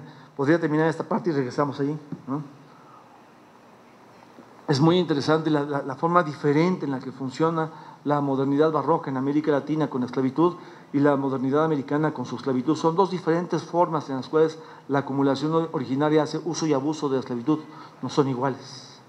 Y entonces, lo que sucede es que en este proceso la hacienda avanza hacia la configuración específicamente capitalista del funcionamiento de la economía social. Pero no es que el capitalismo va a venir después. Lo que hace compleja la discusión es que solo se puede identificar la presencia propiamente del capitalismo cuando la fuerza de trabajo está asalariada. Y eso es lo que hace difícil captar si antes había o no capitalismo. Y vean, lo que está diciendo Bolívar Echeverría, igual que Wallerstein, es: hay capitalismo desde el siglo XVI. América Latina es capitalismo desde el largo siglo XVI. Y lo que hay en América Latina hacia adentro no es articulación de modos de producción. Lo que hay en América Latina hacia adentro son formas híbridas de dominación capitalista. Ya usé aquí una expresión de Marx. Las formas híbridas de dominación capitalista son esas formas en las cuales el capitalismo está dispuesto a entremezclarse con el precapitalismo a cambio de preponderar. Pero son formas que instalan dominación capitalista efectiva. hay concesiones, hay entrecruzamientos. No es solo que haya espacios de precapitalismo dentro del capitalismo nacional. Hay entrecruzamientos, formas complejas en las cuales hay líneas, relaciones precapitalistas entrecruzadas con líneas, con relaciones precapitalistas para hacer operar el trabajo productivo, para hacer operar la totalidad de la economía social. Esto es lo complejo. El precapitalismo no solo está en cierto espacio y el capitalismo en el resto del país, no, más bien hay un entrecruzamiento, una mezcolanza entre principios precapitalistas y principios capitalistas. Esto es lo que hace tan complejo el desciframiento de la historia de América Latina. La encomienda está haciendo esto, combina un principio feudal con un principio esclavista y finalmente con un principio capitalista, sustraer metales preciosos para el dinero mundial. La hacienda hace esto, combina un principio feudal, la propiedad de la tierra, con un monopolio de grandes extensiones de tierra, con un principio esclavista establecido de modo indirecto a través de la tienda de raya, justo en el momento en el cual se intenta imponer un principio capitalista, el trabajo asalariado. Muy complejo, muy complejo. Sí, la acumulación originaria, para quienes conocen el capital, se discute al final del libro primero del Capital. Es paradójicamente, porque siendo la forma que funda el capitalismo, el origen del capitalismo, siendo la forma que pareciera debería discutirse al inicio del Capital, no se puede discutir al inicio porque es la forma más compleja de acumulación capitalista. En la medida en que la acumulación originaria gira en torno al entrecruzamiento de principios precapitalistas y capitalistas, es la forma de acumulación más compleja. No se puede discutir eso más que hasta el final. Por eso la acumulación originaria se discute al final del tomo 1 y no al principio. Si uno percibe esto, entonces puede uno darse cuenta que en el fondo de la discusión sobre el barroquismo en Bolívar Echeverría, una discusión sobre la cultura está convocando a una reconceptualización de la historia de la mundialización capitalista, está convocando a una reconceptualización de la historia de América Latina. En términos de la mundialización, lo que se está diciendo es el capitalismo europeo no era homogéneo, preponderan en Europa ya en el siglo XVI dos proyectos de capitalismo, la modernidad noreuropea protestante, la modernidad mediterránea barroca. El barroquismo estaba allá, ¿eh? Estaba allá en Italia, estaba allá en España, ¿eh? Y hay una proyección internacional de la modernidad noreuropea sobre Estados Unidos, que le va a permitir a Estados Unidos, porque surge con este proyecto de capitalismo que no quiere hacer concesiones y que está dispuesto a rajatabla a llevar las cosas hasta sus últimas consecuencias hacia la derrota total del valor de uso. El proyecto de la modernidad noreuropea es la cuna de la modernidad americana que va a llevar las cosas hasta el final en el proyecto capitalismo. Y es un proyecto que contrasta profundamente con el proyecto de la modernidad mediterránea, que ya es barroco allá en Europa y que al conectarse acá en América Latina está dispuesto por principio a hacer concesiones, pero que en el momento en el que emerge la amenaza de la civilización cero, obliga a que el barroquismo sea la alternativa que tienen que asumir todos, tanto los herederos de los conquistadores como los indígenas que están por acá. Tiene que surgir el barroquismo como la alternativa de hacer vivible lo invivible, la amenaza de la civilización cero. El barroquismo se vuelve la peculiaridad de la civilización en América Latina. Pero una discusión que empieza en la cultura a juego de la religión, de cómo se comporta el cristianismo allá en Europa y acá en Estados Unidos y acá en América Latina. Una discusión que empieza en la cultura y en la religión ante todo, no es una discusión solo cultural o solo religiosa, es una discusión histórico-global. Es una discusión sobre la mundialización capitalista. Se está dando cuenta de que hay proyectos de capitalismo, el capitalismo no es homogéneo. Se está dando cuenta de que a la hora de construir su mundialización hay relaciones de poder, centro-periferia, nada de multiplicación por contagio, duplicación por analogía. Es imposible que Europa se duplique en América Latina. Nada de eso, hay relaciones de poder centro-periferia, pero allí hay también diferentes proyectos de capitalismo. Y entonces, el proyecto de capitalismo en América Latina. Es un proyecto de capitalismo que teniendo por principio el barroquismo, sin embargo, no va a ser del barroquismo latinoamericano el doble del barroquismo mediterráneo. El barroquismo latinoamericano es más complejo que el barroquismo mediterráneo. ¿Por qué? Porque tiene que establecer en la dimensión económica lo que habría que llamar estrategias mixtas de reproducción social. Estrategias mixtas de reproducción social es un término que permite captar que hay una línea de reproducción que puede recurrir completamente a la mercantilización de la fuerza de trabajo, de manera específica o inespecífica, pero tendencialmente en esa dirección, que tiene que cruzarse, complementarse y combinarse con otra línea en la que lo que sucede es una persistencia de formas de comportamiento comunitarios, premodernos, precapitalistas, que no son los que responden a la mercantilización de la fuerza de trabajo. Si uno piensa así, entonces la historia del barroquismo en su dimensión económica se complica mucho la formulación. No podría solo llegarse, para entender el barroquismo en América Latina, a lo que sucede con la encomienda o lo que sucede con la hacienda. La encomienda está combinando un principio feudal con un principio esclavista. La hacienda es más compleja. Está combinando un principio feudal con un principio esclavista y llevó más lejos el principio capitalista que ya estaba intentando funcionar en la encomienda. En la encomienda, lo que se trata es de sustraer metales preciosos para la acumulación originaria del capital. Es una unidad productiva que está subordinada a la lógica de la circulación del capital en el mundo. La hacienda ya no. La hacienda ya pasa a intentar explotar trabajo en favor del capital.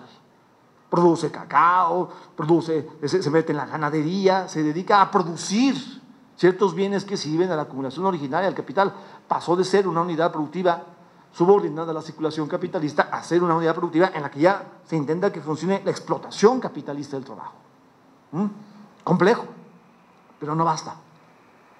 No bastaría para entender el barroquismo, captar esta complejidad, este entrecruzamiento entre principios feudales, esclavistas y capitalistas en la encomienda y en la hacienda. No basta, porque lo que falta aquí es captar qué está sucediendo con las comunidades indígenas. Y entonces lo que está sucediendo es que desde el origen, desde el largo siglo XVI, las comunidades indígenas intentan hacer vivible lo invivible, lo imposible, una situación de devastación generada por la conquista. Y allí combinan una estrategia que hace valer un doble principio: resistencia e integración. Resistencia e integración. Hay resistencia efectiva y la resistencia es real para su resiliencia. Van a persistir y persistir y persistir y van a atravesar el siglo XVI, el siglo XVII, el siglo XVIII, el siglo XIX, el siglo XX y están aquí entre nosotros poderosamente en el siglo XXI. Todas las ilusiones del mito del progreso, de que los indígenas iban a ser simplemente barridos de la faz de la tierra latinoamericana y que conforme avanzara la marcha de la modernidad capitalista los indígenas iban a desaparecer. Todas estas ilusiones están hechas pedazos al cierre del siglo XX, cuando se debe emerger como un sujeto histórico, como una importante fuerza política, ante todo en Bolivia, aunque tampoco es irrelevante para nada lo que hacen por acá en Ecuador. No se puede entender la historia de América Latina sin los indígenas como sujeto histórico. Su presencia en el zapatismo mexicano también es una proyección de lo que significa este sujeto, los indígenas, como sujeto histórico a finales del siglo XX. Se hacen pedazos los anuncios, las prognosis del mito del progreso. No desaparecieron, están aquí y son un sujeto histórico de primer orden. Pero no solo hay resistencia, sí hay resistencia, sí hay resiliencia, principios políticos autogestivos que no coinciden con los principios capitalistas, principios ecológicos que asumen a la naturaleza como sagrada, que no coinciden con los principios de explotación de la naturaleza. Sí hay resistencia, hay resiliencia sociopolítica y ecológica eficaz. Pero no solo hay resistencia, hay integración. Esta es una paradoja. Hay integración, porque también se admite la mercantilización de la fuerza de trabajo. Se podría decir, es que no había de otra, es cierto, pero no nada más es que no había de otra. Luego sí hay que precisar dónde hay dosis de conformismo. Bolívar Echeverría también cuestionaba el barroquismo, porque podía perfectamente llevar a vivir de manera inercial la resignación ante el mundo, a no intentar transformarlo, a no intentar crear otro porvenir. El barroquismo es inestable, porque en él puede haber resistencia, pero en él también puede haber conformismo, depende de la configuración barroca de cada comunidad. Pero lo que importa aquí es que en esta combinación de resistencia e integración, lo que está sucediendo es una integración a la lógica de la acumulación capitalista. En términos económicos, cuando se mira hacia adelante, esto permite tener un puente de comunicación muy profundo con el planteamiento de Mauro Marini, que es en lo que he insistido yo. Como le ayudé a Bolívar Echeverría a elaborar su libro Circulación capitalista y reproducción de la riqueza social, conozco muy bien lo que no está escrito de la valoración que él tenía de la intervención de Mauro Marini. Mauro Marini tenía esta interpretación tan importante al respecto de lo que pasaba en América Latina desde la teoría de la economía mundial de Marx. Lo importante de Marini es que es la primera vez en la historia del pensamiento económico latinoamericano que se utiliza la teoría de la economía mundial para pensar América Latina. Marini es el primer marxista que utiliza el capital de Marx poderosamente para pensar América Latina. Esto es lo que hace a Marini un gigante. No se ha acabado de reconocer en verdad a Marini en el lugar que le corresponde en la historia de América Latina, aunque todo el mundo sabe que en verdad es un gigante. Marini estrena un desciframiento de lo que pasa en América Latina cuando se da cuenta que la transferencia de recursos de los capitalismos dependientes hacia la metrópoli, en nuestro caso hacia Estados Unidos, genera una compensación, es decir, para compensar las transferencias de riqueza de los capitalismos dependientes a los capitalismos metropolitanos, acá lo que se hace es pasar a violar la relación del capital con el salario. El salario no se va a cubrir como tendría que cubrirse. Se le arrebata a la gente fondos de consumo, valor que debió ser salario se le quita. Y entonces los salarios quedan desgarrados por lo que Marini llama la sobreexplotación. Sobreexplotación no significa que hay una explotación muy grande. Eso no significa sobreexplotación. Sobreexplotación significa que además de la explotación hay expropiación de fondos de consumo al salario. Riqueza que debió ser salario social no va a ser salario y se va a convertir en fondo capitalista de acumulación. Hay una doble violencia, por explotación y por robo al salario. Y en América Latina esta es la regla. Este fue el descubrimiento de Romano Marini. Es muy profundo lo que hizo. Captó claramente cómo cambiaban las leyes del capitalismo en el capitalismo latinoamericano. Que América Latina no era el doble del capitalismo europeo. Que aquí la idea de que podíamos ser el doble de los capitalismos europeos era una completa ilusión. No depende del cambio en la política económica, depende de las relaciones de poder en la economía mundial, el capitalismo latinoamericano. El capitalismo no puede estar regido por una lectura progresista del planteamiento de Tefábula de Artur. A ti se refiere la historia.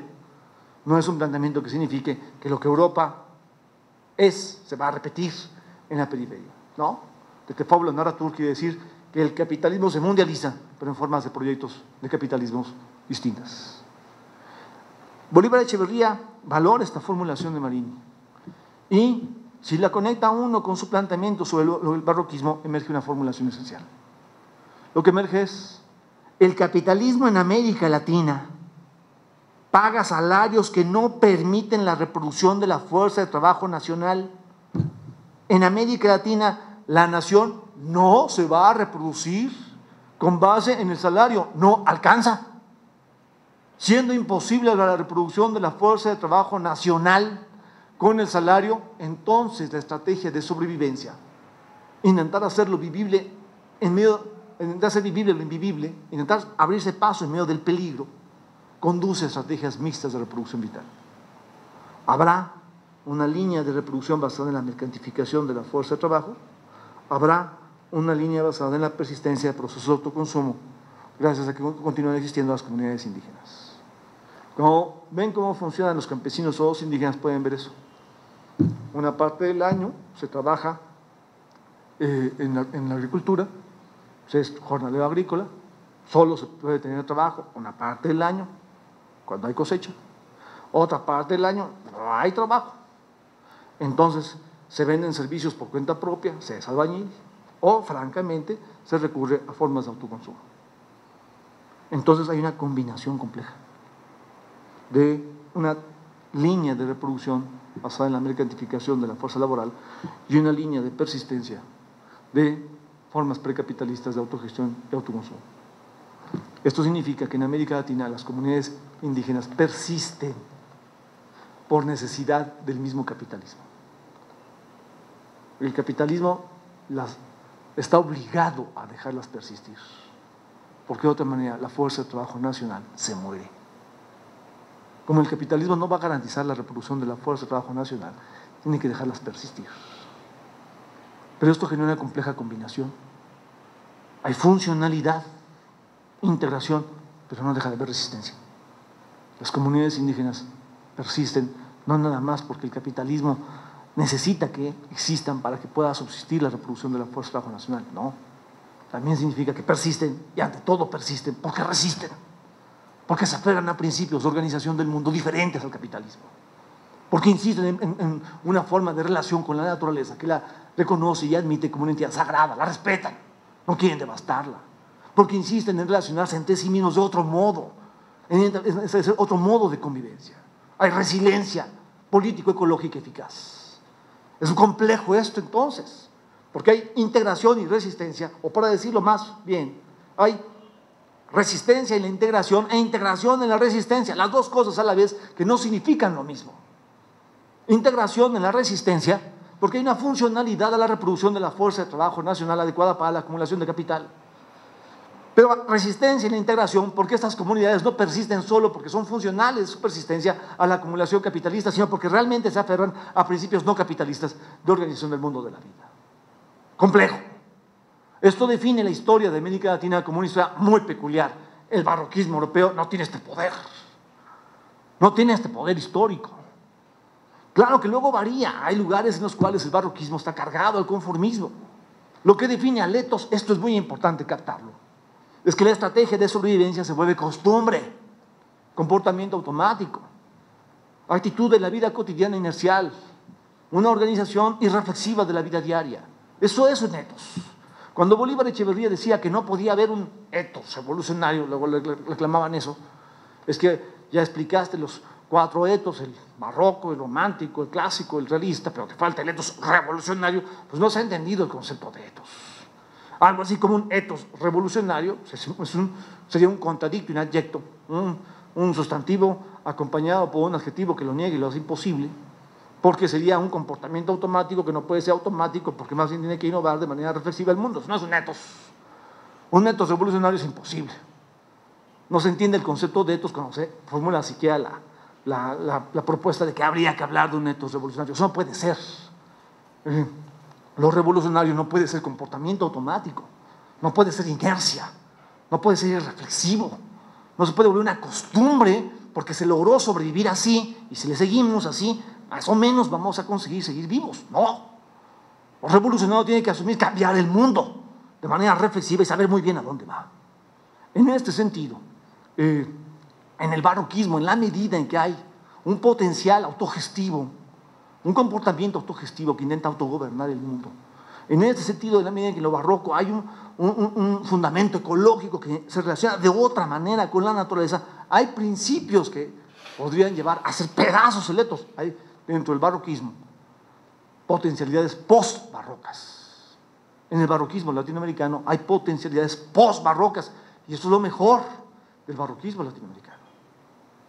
La modernidad alternativa para ser tal tiene que ser post-barroca. No puede haber una modernidad alternativa barroca. Bolívar Echeverría elogia el potencial post-barroco dentro del barroquismo. No quiere decir que no vea, porque esto sería sumamente acrítico, el conformismo que pueda estar perfectamente en juego en el barroquismo. En la medida en que así, con estas combinaciones, estas mezcolanzas, se puede sobrevivir, pues aceptamos.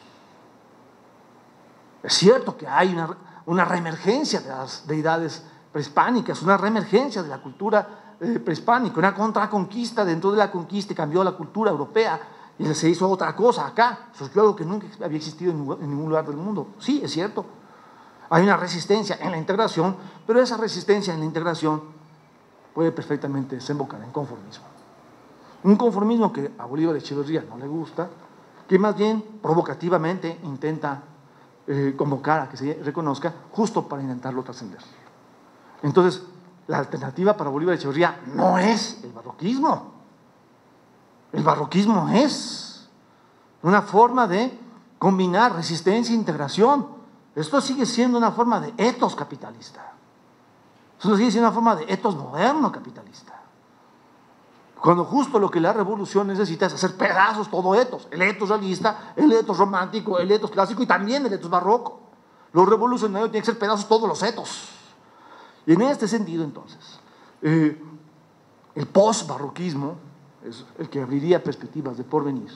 Pero Eso lleva a reconocer el potencial post-barroco dentro del barroquismo latinoamericano y también a cuestionar la dosis de conformismo dentro del barroquismo latinoamericano. Vean qué complejo es entonces el asunto. Si uno utiliza la convocatoria de Bolívar Echeverría, repensar la cultura críticamente, innovadoramente, como una invitación a repensar desde ahí toda la historia de América Latina, emerge una compleja conceptualización de la mundialización capitalista desde el largo siglo XVI. Si uno asume la convocatoria de Bolívar Echeverría, hacer de la cultura punto de partida para repensarlo todo, entonces salen formulaciones complejas sobre cómo funciona la economía, la reproducción de la fuerza de trabajo nacional en medio de una forma de capitalismo muy peculiar, la modernidad barroca. Cuando mi amigo Armando Bartra, que estuvo en el seminario que impartimos hace un año, Bolívar Echeverría, Trascendencia e Impacto para América Latina en el siglo XVI, en el siglo XXI, perdón, cuando mi amigo Armando Bartra insiste en que el término patos grotesco sería más prometedor que el término etos barroco y busca discutir con Bolívar Echeverría. Lo que yo le dije desde allá, aquella ocasión, aunque lo dije brevemente, fue no. El concepto patos grotesco que estás intentando presentar es muy interesante porque está en el segundo piso de la discusión. O sea, patos grotesco es un término que está aludiendo a una forma de comportamiento cultural en la cual hay un patos, un cimbramiento, una vinculación entre el teatro y el actor, entre la historia como teatro y los sujetos históricos que están en esa teatralidad. Hay un cimbramiento que intervincula la teatralidad y el actor y que se vuelve grotesco porque se combinan cosas muy extravagantes. En la cultura punk, por ejemplo, puede verse eso. Y ahí están apareciendo principios rebeldes, principios no capitalistas que apuntan hacia el porvenir. Lo grotesco viene de ahí. Esta es la formulación que Armando está desarrollando, evidentemente, en función de la propuesta sobre lo grotesco de Mijail Bakhtin. Es muy interesante porque está en el segundo piso de la discusión, es decir, está pensando en la conexión entre la cultura contemporánea y el porvenir. Está bien, es interesante eso. Pero lo que yo le decía era dos cosas. Una, estás en el segundo piso de la discusión.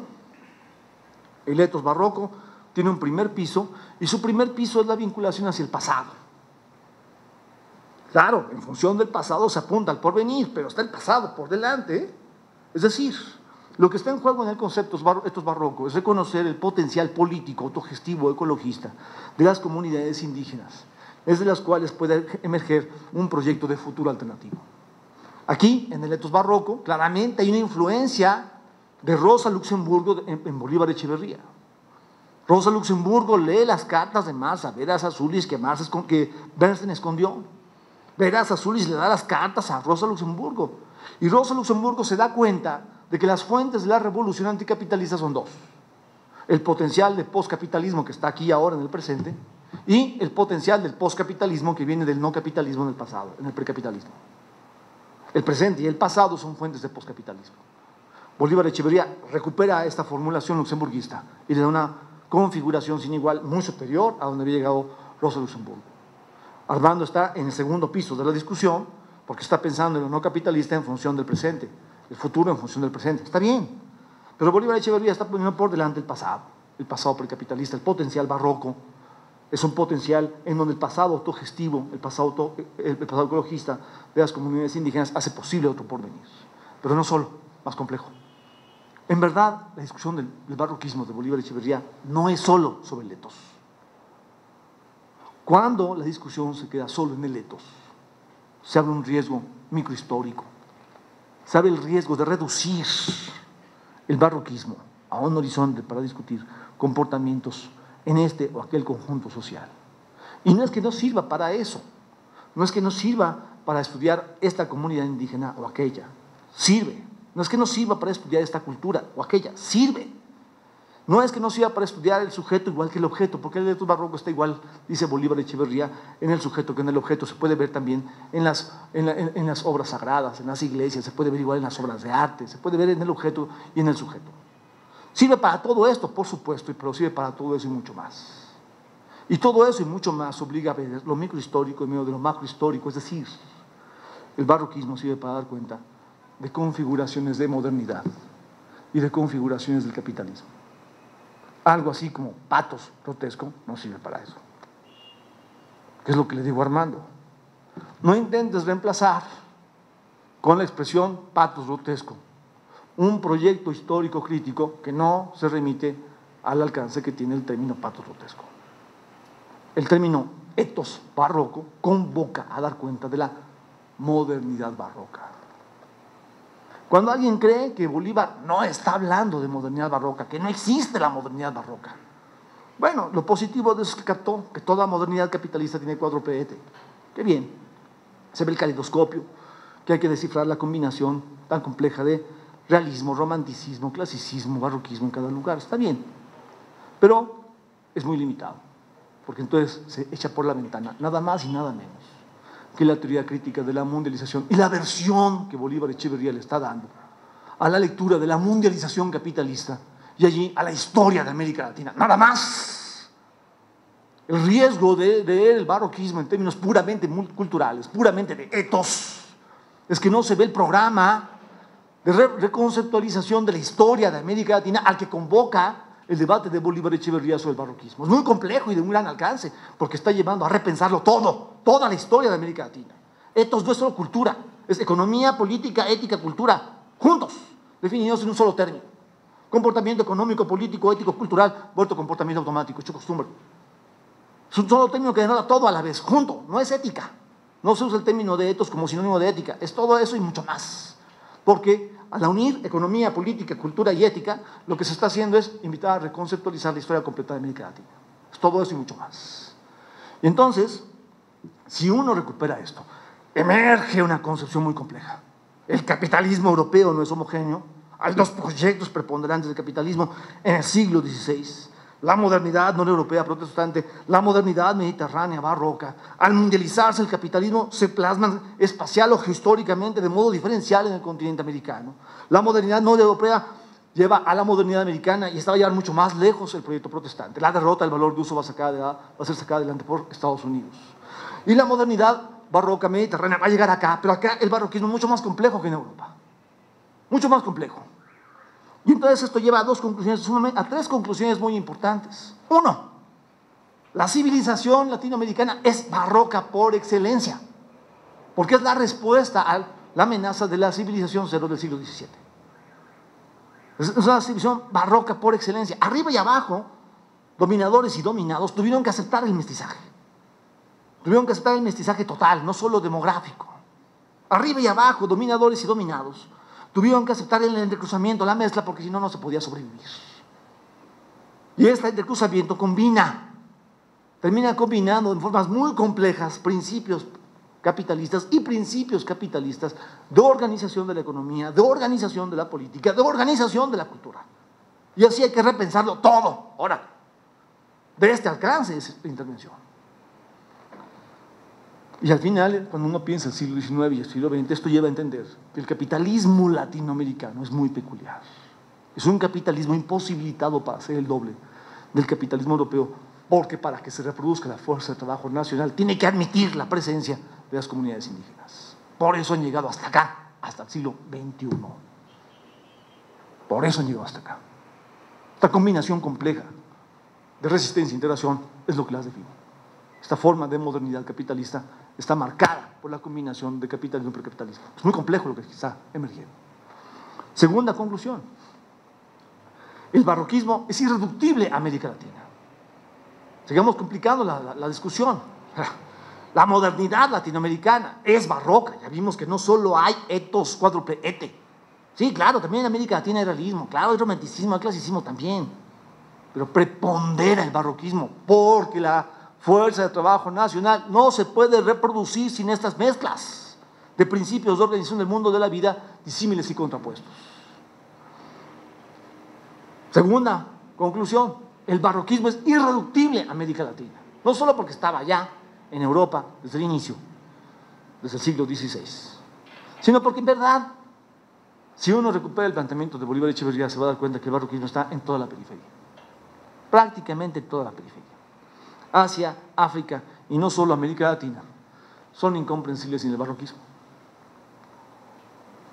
Pero si no parte de Bolívar Echeverría, entonces en lugar de quererle agregar cosas que más bien lo niegan, como esto el patos grotesco, que se queda muy corto en referencia al etos y la modernidad barroca, al etos barroco y la modernidad barroca.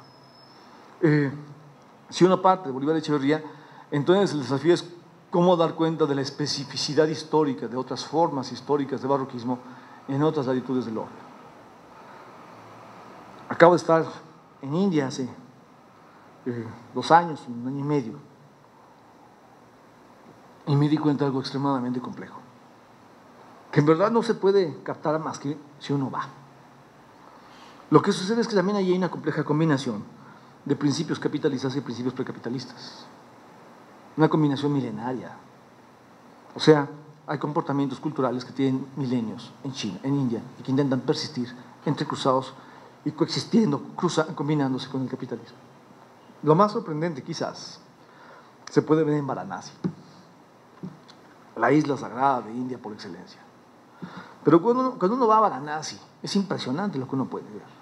Esa tradición en el Ganges, donde se incineran los restos de los seres queridos y en un ritual sagrado se distribuyen sus restos sobre el río. Es un ritual de un poder comunitario sin igual en la historia de las civilizaciones. Porque estos restos, esto es lo importante de este ritual, son incinerados con un fuego que los sacerdotes han mantenido encendido de manera ininterrumpida durante 3000 años. 3000 años. No nada más significa esto. El intento de conectar a estos muertos con todos los que vivieron atrás y con todos los muertos que vendrán. Todos estamos unidos. Sí, es un poder comunitario muy riguroso, sino además es una elección histórica que se simboliza en ese ritual.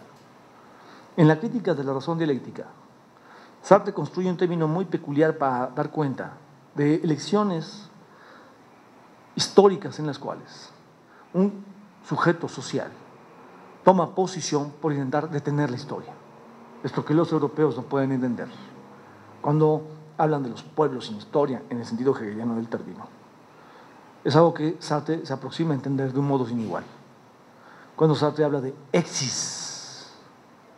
Exis es un término que Sartre inventa para dar nombre a un comportamiento histórico en el cual un cierto conjunto humano opta por detener la historia. Así nos organizamos. Esta es nuestra identidad cultural, esta es nuestra forma histórica de convivencia y esto es para siempre, de ese tamaño. Y esto es para siempre, llegó para quedarse. E intentamos acariciar la eternidad. No debe haber en todo el mundo una elección por exis tan profunda como la que se hace ahí, en Varanasi, y la que representa este ritual en el Ganges. Eso significa que cuando uno va a Varanasi, emerge algo sin igual, porque la pobreza de Varanasi es una pobreza extrema, sí hay una pobreza muy notoria, pero es muy curioso, porque es una pobreza que no solo está producida por el progreso tecnológico que genera en el capitalismo desempleo y exclusión. Hay eso, pero no solo hay eso, y en Varanasi, de hecho, no preponderantemente, porque grandes fábricas automáticas no hay en Varanasi. Lo que hay es industria domiciliaria, producen unos vestidos para mujeres, unos aires sin igual, de los más hermosos en el mundo, ¿no? Pero es industria domiciliaria, trabajan con técnicas muy atrasadas, con máquinas de coser atrasadas, ¿no? Pero lo importante es que la pobreza es un resultado que se admite porque la elección preponderante es la convivencia social. No nos vamos a dedicar al desarrollo del objeto, porque lo más importante es nuestra convivencia humana. Hay una gran cantidad de tiempo libre que se produce porque la elección es paramos la historia. Y eso exige admitir la escasez. No van a vivir según los patrones occidentales, viven según sus propios patrones. Cuando un europeo llega y solo ve esto, dice estos hindúes están locos porque solo se quieren mantener en su pobreza y en su pobreza. Cuando Galbraith era embajador en India, no entendía por eso lo que pasaba con India, porque justo en el momento en el cual crecía el PIB de tal manera que podía empezar a haber un mayor nivel de vida para los hindús, aumentaba la población y otra vez podían ser más pobres. Y otra vez aumentaba el progreso económico y podía haber más nivel de vida y aumentaba la población y otra vez más pobres. ¿Qué pasa? Porque lo importante no es el objeto. Lo importante en ciertos conjuntos sociales es la convivencia social y eso lleva a admitir la escasez. Se admite la escasez porque el centro de la vida es el sujeto y su convivencia, no el objeto. Es un proyecto oriental, muy oriental. Y entonces, esto hace que hay una combinación entre capitalismo y precapitalismo. Hay mercantilización de la fuerza de trabajo, hay industria domiciliaria, hay Estado nacional, hay policía, hay ejército, hay explotación de plusvalía. Todos los males del capitalismo están ahí, pero hay ciudades sagradas. Y una pobreza que no es resultado solo del capitalismo, una pobreza que sí es resultado de una elección histórica. Una pobreza excepcional. Claro, el barroquismo hindú es muy peculiar, porque cuando uno contrasta con el potencial barroco, revolucionario, rebelde, el potencial postbarroco dentro del barroquismo latinoamericano, para decirlo mejor, con el zapatismo, por ejemplo, cuando uno contrasta con el potencial postbarroco en Bolivia, ¿no?, con el barroquismo hindú, lo que emerge es que el barroquismo hindú se aferra a principios milenarios, a un nexis que viene de mucho tiempo atrás, pero que esta manera de comportarse allá está profundamente atravesada por estructuras de poder patriarcales. Así que si no con el capitalismo, sí con el patriarcado. Se identifica profundamente el precapitalismo hindú. Y esto hace que su potencial de transformación del mundo se debilite. No se identifican con el capitalismo, vean ustedes. Se aferran a principios precapitalistas, admiten una forma de escasez que no viene del capitalismo, se aferran a una convivencia que se expresa a través de la religión, sus tradiciones religiosas expresan este aferramiento a que lo más importante es la convivencia entre ellos. Pero, y esto es lo decisivo, su aferramiento al precapitalismo, aunque rechaza al capitalismo y acepta convivir con él, a la vez, sin embargo, no intenta crear otro mundo anticapitalista, libertario hacia el porvenir. Admite esa realidad. Es como si dijéramos, para usar los términos de Bolívar Echeverría en lugar de intentar reemplazarlos, que hay un barroquismo de toque clásico, una mezcla extravagante entre modernidad y premodernidad que está cargada al conformismo. Es muy diferente el barroquismo latinoamericano. El barroquismo en cada lugar es muy distinto. La concepción de Bolívar Echeverría sobre el barroquismo podría ser aún abierta más. Y entonces lleva no solo a partir del etos a discutir todo, economía, política, cultura, unificados. Lleva no solo a partir del barroquismo a discutir el etos, sino la modernidad. Lleva no solo a discutir la historia de la mundialización capitalista, todo eso ya es mucho. Además lleva a tener que explorar la especificidad del barroquismo en cada periferia del planeta. Asia, América Latina y África podrían ser leídas desde la conceptualización echevarriana del etos de un modo muy innovador y saldrían conclusiones muy complejas, como esta que estoy intentando atreverme a presentar por acá. Ahora, la tercera conclusión que emerge del planteamiento de Bolívar Echeverría es una conclusión político-estratégica. Lo que Bolívar Echeverría está diciendo es que lo que está en juego en la modernidad barroca latinoamericana es un potencial histórico para crear una modernidad alternativa que no puede venir que no puede remitirse al barroquismo en cuanto tal. Es decir, en el barroquismo, en la medida en que persisten principios no capitalistas de organización del mundo de la vida, hay una doble conexión hacia el pasado y hacia el porvenir. Hacia el pasado, hacia principios comunitarios, en las formas indígenas de convivencia, hacia el pasado, en principios ecologistas, de los cuales pueden emerger lecciones de primer orden para construir un futuro alternativo.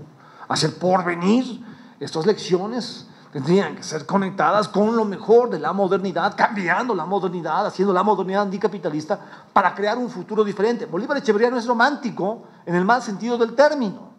El romanticismo regularmente se utilizaba como un término para referir estar anhelando el pasado, como si el futuro solo podía ser mejor si es un regreso al pasado.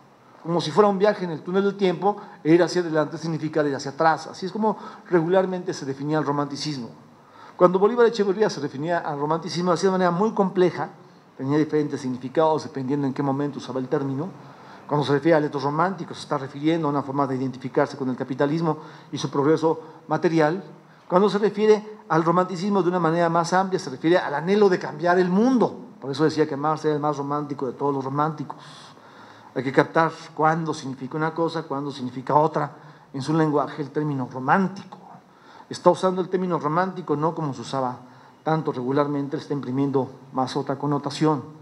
Bolívar Echeverría no es romántico en el más convencional de los términos, no ve que la alternativa del futuro sea el pasado, no cree que entonces un mundo mejor tenga que ser un mundo que rechace el capitalismo y para hacerlo tenga que rechazar la modernidad. No, se da cuenta que para crear un mundo mejor la modernidad tendría que arrebatársela al capitalismo.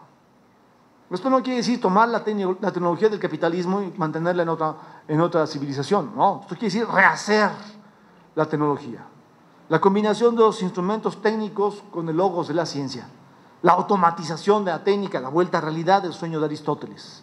Que los instrumentos se muevan por sí solos para que así los seres humanos no se tengan que explotar entre sí. La utopía de la modernidad y su poder prometeico tendría que arrebatársele al capitalismo que todo el tiempo traiciona y bloquea este potencial. Y entonces, lo más prometedor de la modernidad tendría que arrebatársele al capitalismo, reestructurarlo contra él y combinarlo con estos principios que vienen del mundo premoderno, donde el barroquismo ha permitido que la resiliencia histórica de las comunidades indígenas mantengan en pie principios autogestivos y principios ecologistas que deberían ser combinados con la modernidad para crear una modernidad post-barroca. América Latina es el lugar del mundo en el que se están construyendo alternativas, porque el post-barroquismo puede emerger aquí, y entonces esto tiene consecuencias económicas, políticas y culturales que deberían precisarse para cada país, para cada lugar, de tal manera que la discusión de Bolívar Echeverría sobre el barroquismo muestre todo su alcance y todo se puede mostrar cuando lo que está en juego es la revolución anticapitalista y la construcción de otro porvenir.